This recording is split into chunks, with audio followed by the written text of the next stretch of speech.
निम्नलिखित विकल्पों में कौन सा विकल्प सत्य है और क्यों? समीकरण दिया हुआ है y बराबर 3x धन 5। इसका एक अद्वितीय हल है, केवल दो हल है, या अपरिमित रूप से अनेक? तीनों विकल्प में से कोई एक विकल्प सही है, सत्य है, और क्यों? जैसे आप देख रहे हैं समीकरण y बराबर 3x धन 5 में दो वेरिएबल है, दो चर राशि, एक x है एक y है, एक x है और एक y है। इस समीकरण में y बराबर 3x धन 5। तो दो चरों वाले रैखिक समीकरण के जो हल होते हैं वो अपरिमित रूप से अनेक हल होते हैं।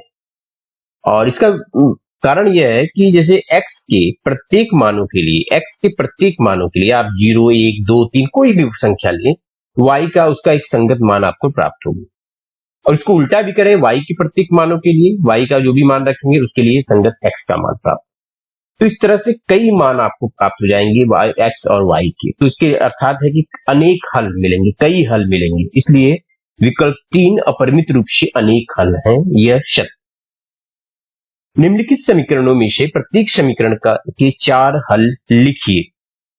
जैसे पहले समीकरण में क्या कहा कि x के प्रत्येक मानों के लिए y का मान। अब यहाँ पे भी क्या करेंगे, किसी x या y को भी किसी संख्या को लेंगे और इसको प्रत्येक उसके अलग अलग मान को रखेंगे और y के मान को निकालेंगे और इससे हमें उस समीकरण का हल प्राप्त हो जाएगा। जैसे पहले इस दूसरे प्रश्न के पहले भाग को लेते हैं।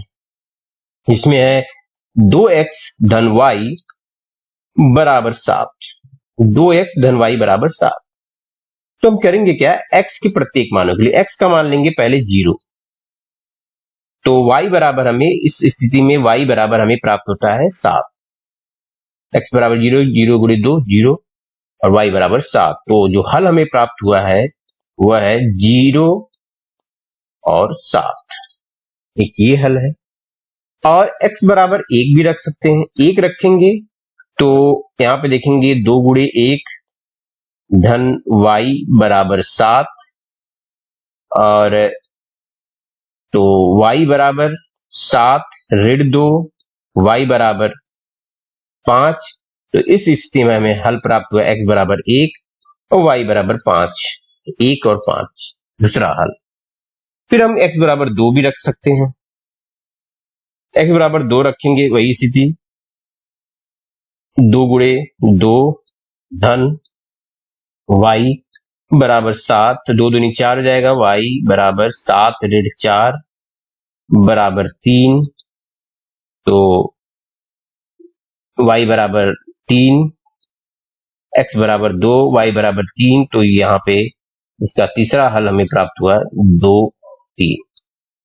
एक ये हल, एक ये हल और एक ये, 3। हमको 4 हल प्राप्त करना है। फिर हम x बराबर 3 भी रखेंगे। तो x बराबर 3 रखने पर तो 2 गुणे 3 धन y बराबर 7। तो 2 तिहाई 6 धन y बराबर 7 या फिर y बराबर 7 ऋण 6। y बराबर 7 ऋण 6। तो y बराबर 1। x बराबर 3 तो x बराबर 3 और y बराबर 1, ये चौथा हल हमें प्राप्त हुआ।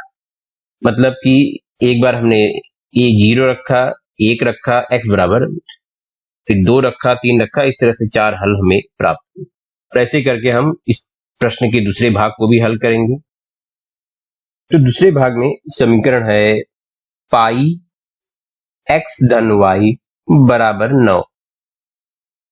अब यहाँ पे भी हम x बराबर 0, 1, 2, 3 इस तरह से रखे जाएंगे और y इसके संगत y का मान प्राप्त होगा और उससे हमें 4 हल प्राप्त हो जाएंगे। लेकिन अब एक समझने की बात है, हम अपनी सहूलियतों के हिसाब से, मतलब हमको जैसे आसान हो, हमको अगर आसान हो कि y बराबर 0 रखने पर हम x का मान हम आसानी से प्राप्त कर लें और इससे हम एक हल प्राप्त कर लें, तो हम वो भी कर सकते हैं, y को भी हम ले सकते हैं।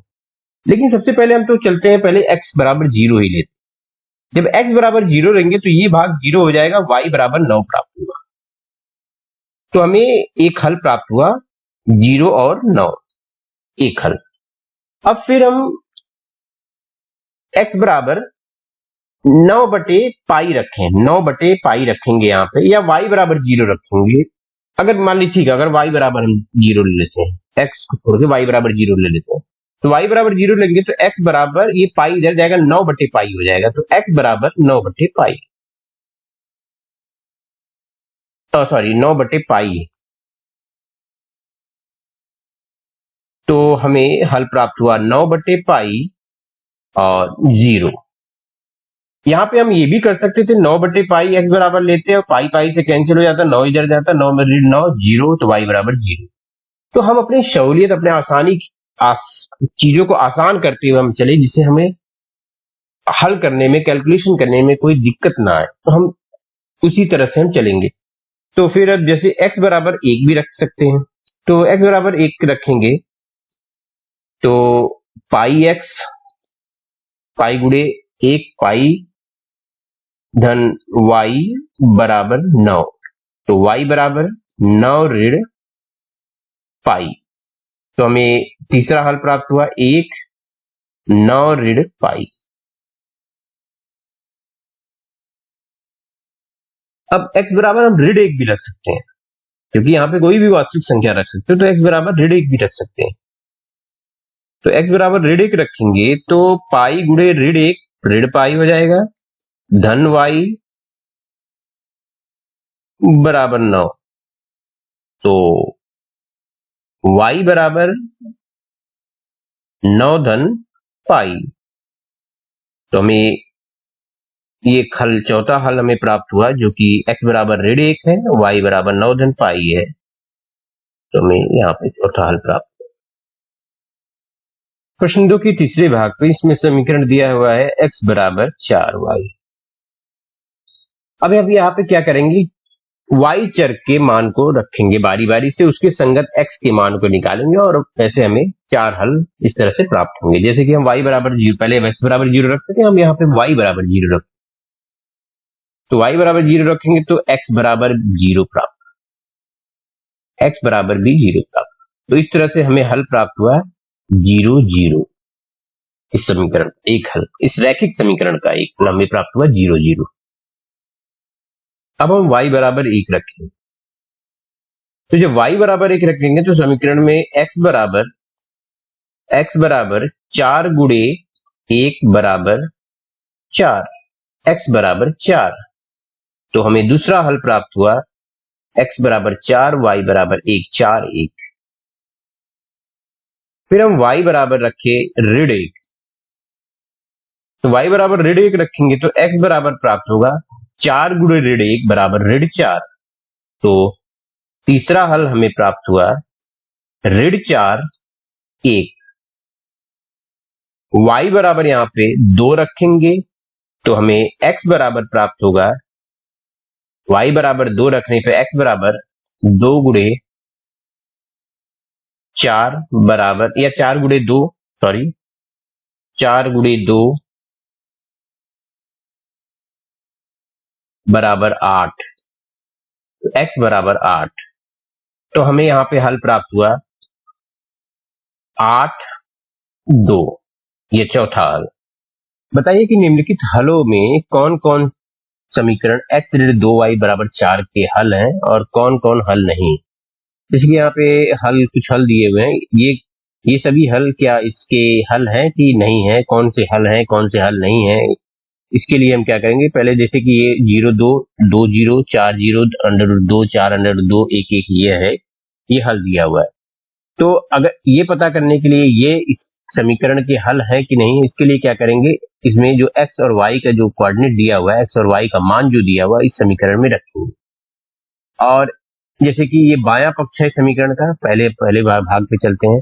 जैसे x ऋण 2y बराबर 4, ये समीकरण का बायां पक्ष। अगर ये बायां पक्ष दाहिने पक्ष के बराबर हो जाए इस x और y का मान इस समीकरण में रखने पर, तो ये x y का जो मान है इस समीकरण को संतुष्ट करेगा, अर्थात ये 0 2 इस समीकरण का हल होगा। तो इसके लिए क्या करेंगे, पहले x और y में, x और y की जगह 0, x की जगह 0 और y की जगह 2 रखेंगे इस बाएं पक्ष में। तो बायां पक्ष क्या है, x ऋण 2y। तो x बराबर क्या है 0, y बराबर 2 ऋण 2 गुणे 2 ये बराबर है ऋण 4 के, जो कि 4 के बराबर नहीं, दाहिने पक्ष के बराबर नहीं है। अर्थात यह जो है 0 और 2 समीकरण का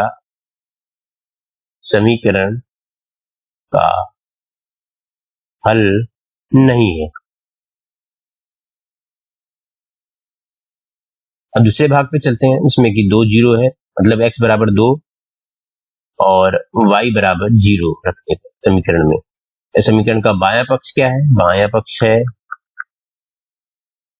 बराबर x ऋण 2y। तो x की जगह पे 2 रखेंगे, ऋण 2 गुणे y की जगह पे 0 रखेंगे, तो हमें प्राप्त होगा 2, बायां पक्ष 2, जो कि 4 के बराबर नहीं।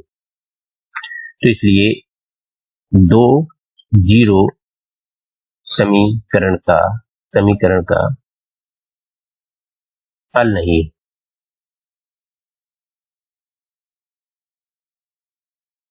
हल नहीं।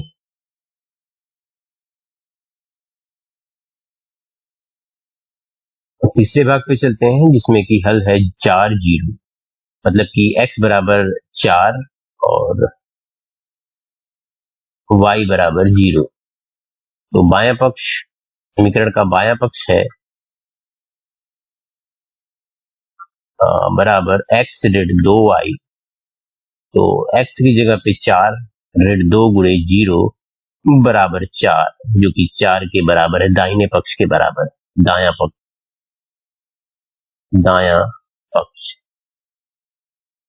बाएं पक्ष दाएं पक्ष के बराबर हुआ। तो इस स्थिति में 4 0 समीकरण x ऋण 2y बराबर 4 का हल है। चौथे हल पे चलेंगे, इसमें कि √2 4 गुणे √2, ये 2 कोऑर्डिनेट है, मतलब कि x बराबर, सॉरी, एक कोऑर्डिनेट है जिसमें x बराबर है √2 और y बराबर 4 √2। तो x समीकरण के बाएं पक्ष में, समीकरण है x ऋण 2y बराबर 4, इसका बायां पक्ष बराबर x ऋण 2y बराबर x की जगह पे √2 और y की जगह पे 4 √2, 4 √2, तो ये हो गया √2 ऋण 4 दूनी 8 √2। अब इसको हल करेंगे तो जो कि 4 के बराबर नहीं, अर्थात दाएं पक्ष के बराबर नहीं, दायां पक्ष इसके बराबर नहीं है। अर्थात √2 4 √2 समीकरण x ऋण 2y बराबर 4 का हल नहीं।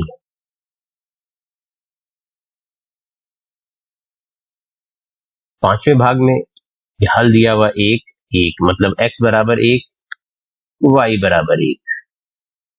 तो समीकरण x ऋण 2y बराबर 4 में x और y की जगह पे इसका मान रखेंगे, x बराबर 1 और y बराबर 1, जिसमें कि बायां पक्ष लेंगे।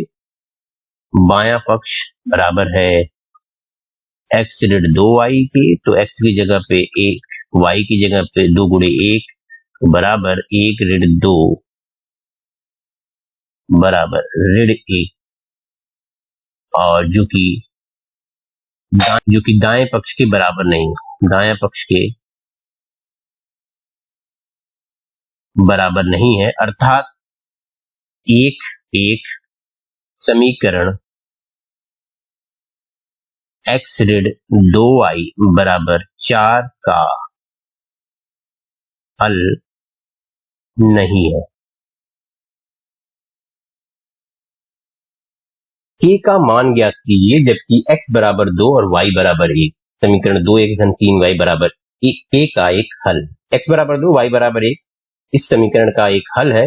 तो ये जब इस समीकरण का हल है, तो अगर हम इस समीकरण में बाएं पक्ष में x और y का मान रखेंगे, वो दाहिने पक्ष के बराबर होगा, अर्थात वह k के बराबर होगा, और k का मान यहाँ से हम ज्ञात कर लेंगे। जैसे x बराबर 2 y बराबर 1 समीकरण 2x धन 3y बराबर k का एक हल है। तो इसी स्थिति में क्या होगा, जब x और y का मान रखेंगे, x की जगह पे 2 गुणे 2, y की जगह पे 1 3 गुणे 1 जो बराबर है k के, क्योंकि ये इसका हल है। तो 2 दूनी 4, 3 बराबर k, तो k बराबर 7। ये है k का मान। समझने की बात है कि x और y इस समीकरण का हल है।